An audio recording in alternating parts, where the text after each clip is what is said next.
Hello viewers, কেমন আছো তোমরা সবাই? সো তোমাদের জন্য প্রতিদিনের মতো আজকেও আমি একটি ইংলিশ গ্রামারের নতুন টপিক নিয়ে এসেছি, যার নাম কি ন্যারেশন।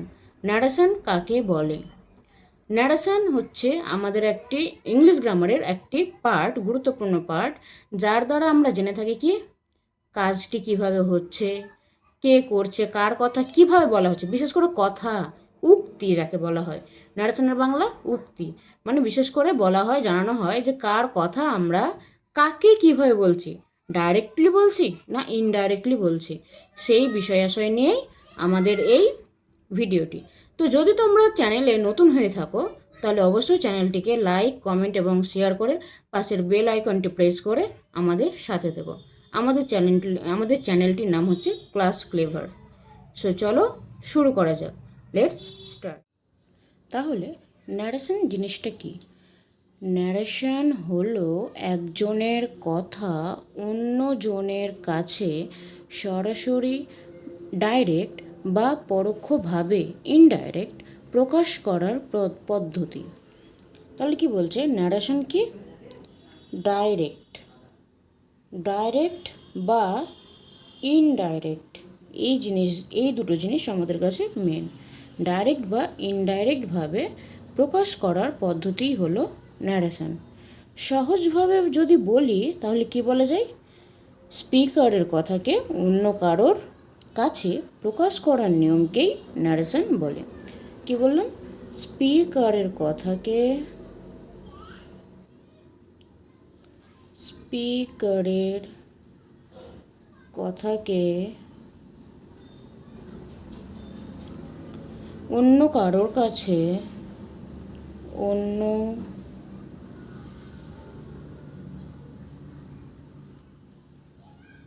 কারোর কাছে সহজভাবে প্রকাশ করার পদ্ধতিকেই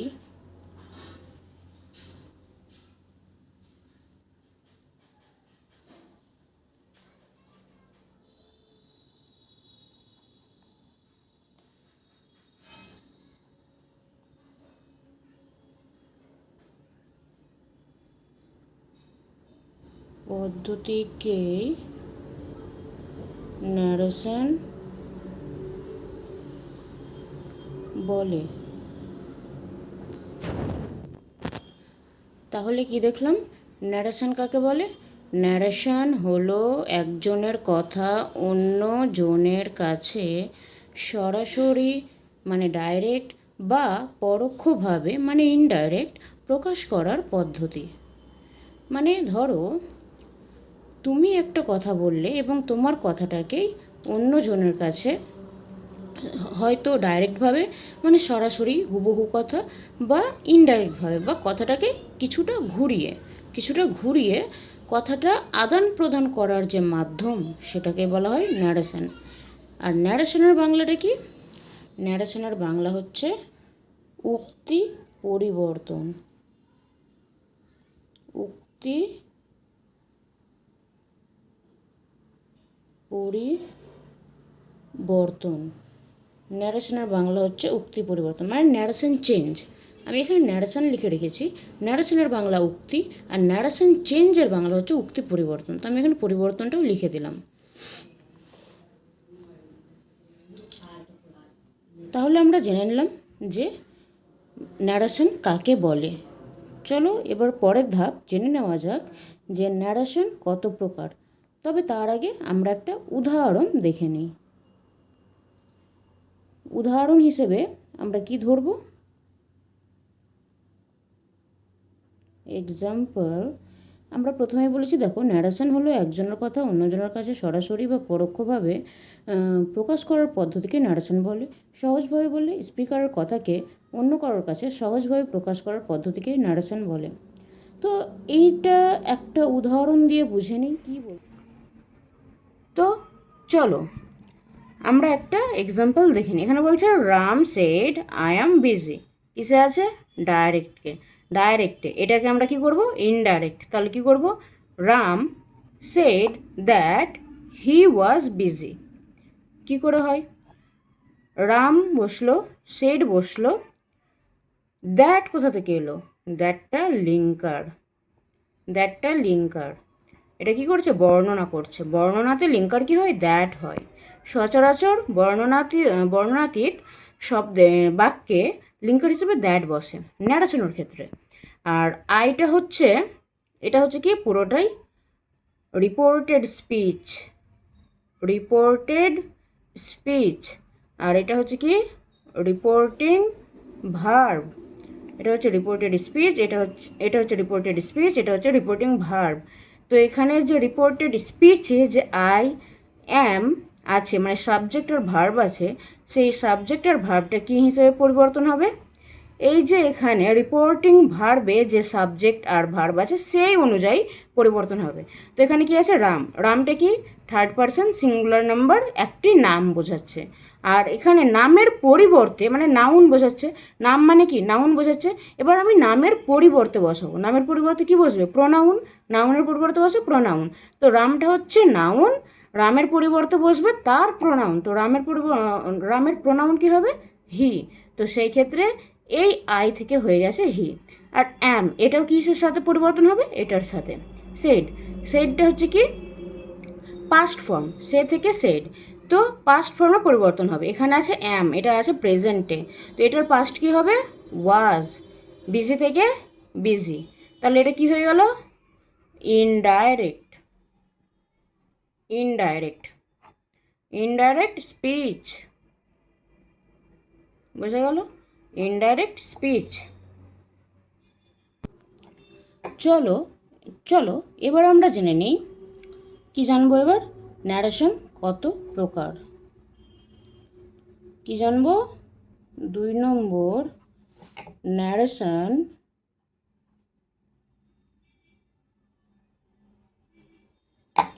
কত প্রকার।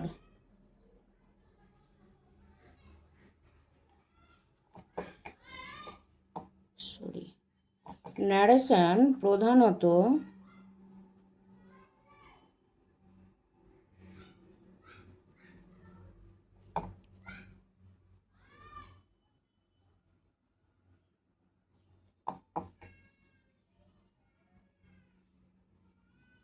দুই প্রকার। ন্যারেশন প্রধানত দুই প্রকার। কি কি? ডাইরেক্ট,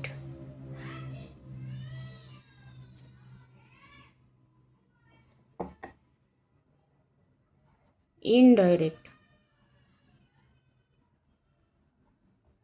দেখো এখানে ন্যারেশন কাকে বলে, এখানে বলে দেওয়া হয়েছে ন্যারেশন হলো একজনের কথা অন্যজনের কাছে সরাসরি মানে ডাইরেক্ট বা পরোক্ষভাবে মানে ইনডাইরেক্ট প্রকাশ করার পদ্ধতি।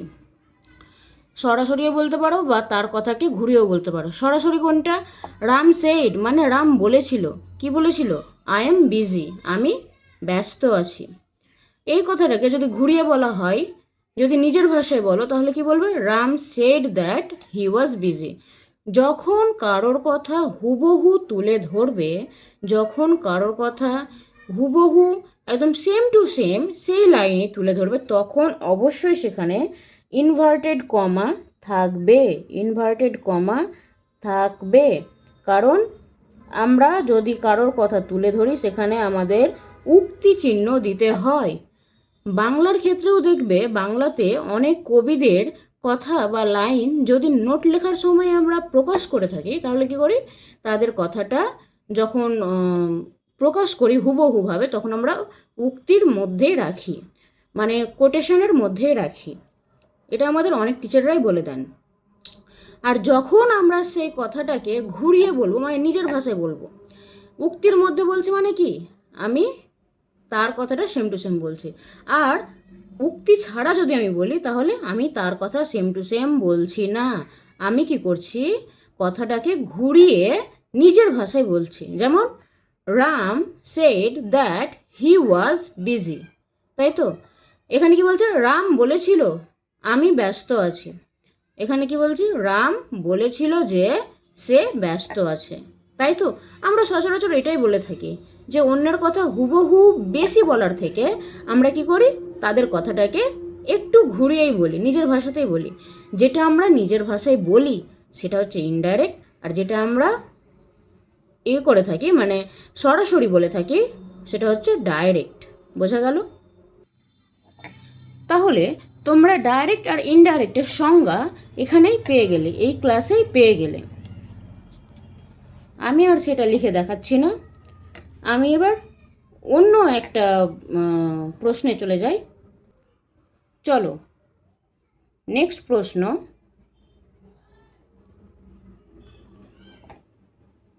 নেক্সট প্রশ্ন কি? ন্যারেশনের অংশ কয়টি?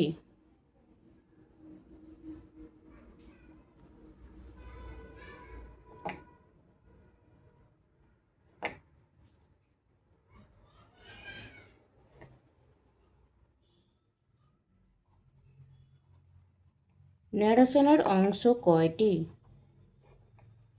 ন্যারেশনের মোট দুটি অংশ। কটি? ন্যারেশনের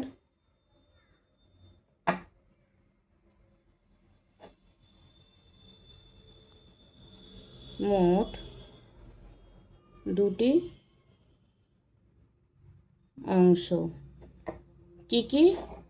যথা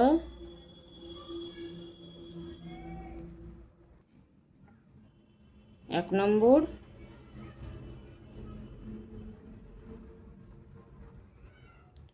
রিপোর্টিং স্পিচ, রিপোর্টিং স্পিচ, কমা 2 নম্বর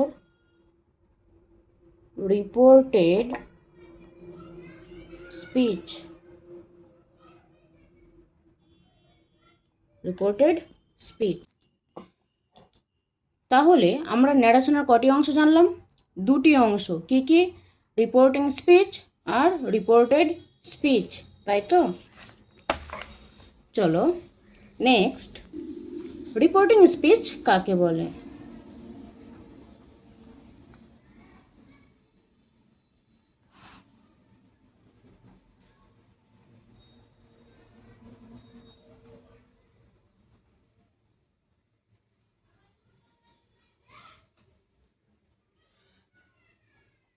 রিপোর্টিং স্পিচ কাকে বলে? কি জানলাম? রিপোর্টিং স্পিচ কাকে বলে। কাকে বলে বলো তো দেখি? রিপোর্টিং স্পিচ হচ্ছে, রিপোর্টিং স্পিচ হচ্ছে হচ্ছে যে অংশে মানে বাক্যের যে অংশে বলা হয়, কি বলা হয়? যে কে কথাটি বলছে, কে কথাটি বলছে, মানে কোন ব্যক্তি কথাটি বলছে। কে বলতে কোন ব্যক্তি কথাটি বলছে। যেমন এর আগে দেখলাম কি? রাম সেড, তাই তো? রাম সেড, এটা হচ্ছে কি? এক্সাম্পল। এটা হচ্ছে এক্সাম্পল, রাম সেড। মানে এটা হচ্ছে কি, আমরা কি জানলাম তাহলে? কে বলছে কথাটা? রাম বলছে। তাহলে এটা হয়ে গেল রিপোর্টিং স্পিচ। এবার আসি আমরা সেকেন্ডে, রিপোর্টেড স্পিচ। রিপোর্টেড স্পিচ কাকে বলে? রিপোর্টেড স্পিচ কাকে বলে? কি লিখলাম? রিপোর্টেড স্পিচ কাকে বলে? কাকে বলে গো? বলে দাও তো সবাই। রিপোর্টেড স্পিচ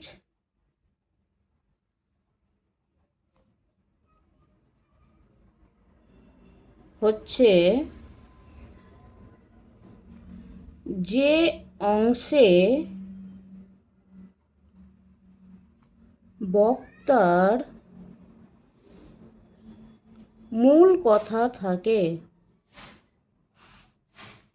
মূল কথা থাকে। এক্সাম্পল কি? ওখানে রাম সেড, রাম কি বলেছিল? I am busy, I am busy, তাই তো? রাম কি বলেছিল? I am busy.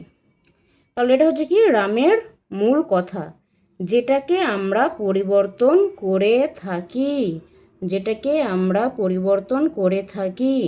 কি কোনটাকে? এই যে মূল কথা, এটাকে আমরা পরিবর্তন করে থাকি। তো এটাকে কি বলা হয়? রিপোর্টেড স্পিচ, রিপোর্টেড স্পিচ, তাই তো? এটা জেনে নিলাম, রিপোর্টেড স্পিচ। তাহলে আজকের মতো এতটাই থাক। যদি তোমরা এর পরে আরও জানতে চাও তাহলে অবশ্যই আমাকে কমেন্টে জানাও, কারণ এরপরে আরও অনেক কিছু জানার রয়েছে। যেমন ন্যারেশন চেঞ্জ কাকে বলে? আমরা কিন্তু এখনও ন্যারেশন চেঞ্জ লিখিনি। আমরা কি লিখেছি? ন্যারেশন কাকে বলে, তার সাথে কি কি লিখেছি? ন্যারেশনের সাথে ডাইরেক্ট ইনডাইরেক্ট বুঝলাম, এক্সাম্পল বুঝলাম, ন্যারেশনের কটি অংশ, ন্যারেশন কত প্রকার, এইগুলো বুঝলাম। এরপরে আরও টপিক রয়েছে, এর পরেরগুলোই হচ্ছে মেন টপিক। কি কি? ন্যারেশন চেঞ্জ কাকে বলে, ন্যারেশন চেঞ্জ করার সময় কী কী পরিবর্তন হয়, কিভাবে সেটিকে চেঞ্জ করব, কটি সেন্টেন্স দিয়ে সেই ন্যারেশনটিকে আমরা চেঞ্জ করতে পারি, সমস্ত কিছু আমাদের জানা দরকার। খুঁটিনাটি কেন এটাকে রিপোর্টেড স্পিচ বলা হয়, কেন এটাকে রিপোর্টিং স্পিচ বলা হয়, রিপোর্টিং ভার্ব বা স্পিচ দুটোই। মানে রিপোর্টিং ভার্ব বলতে তোমার এটাকে বোঝায়, এই ভার্বটুকুকে বোঝায়, আর রিপোর্টিং স্পিচ মানে পুরো জিনিসটাকেই বোঝায়, তাই তো? তো এটাও হচ্ছে রিপোর্টিং স্পিচ। ওকে, তো এরপরে আরও অনেকগুলো টপিক রয়েছে।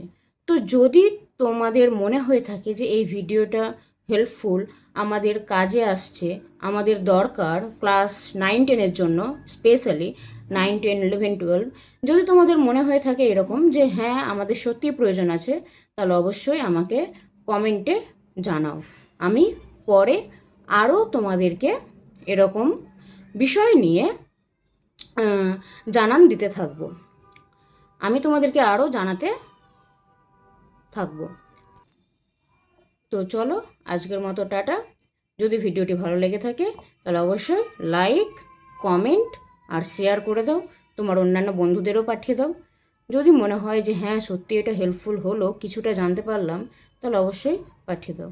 এটা একদম বিগিনার লেভেলে ছিল। যদি তোমরা সত্যি অ্যাডভান্স লেভেলে জানতে চাও, বা যদি তোমাদের মনে হয় এই নোটগুলো সত্যি দরকার, আর হ্যাঁ এই নোটগুলো দরকার, কারণ এই নোটগুলো তোমার ক্লাস 5 থেকেই বলা চলে, 5 থেকেই কম্পিটিটিভ এক্সামের ক্ষেত্রেও এই জিনিসগুলো জানা দরকার। তাই তো যে কোনো এক্সাম পরীক্ষাতে তুমি এই ন্যারেশনের টপিকটা নিয়ে যদি একবার দেখে নাও, নোট যদি করে রাখো, যদি একবার দেখে নাও তাহলে অনেকটাই সুবিধা হবে। তো চলো আজকের মতো টাটা, ভালো থেকো সবাই।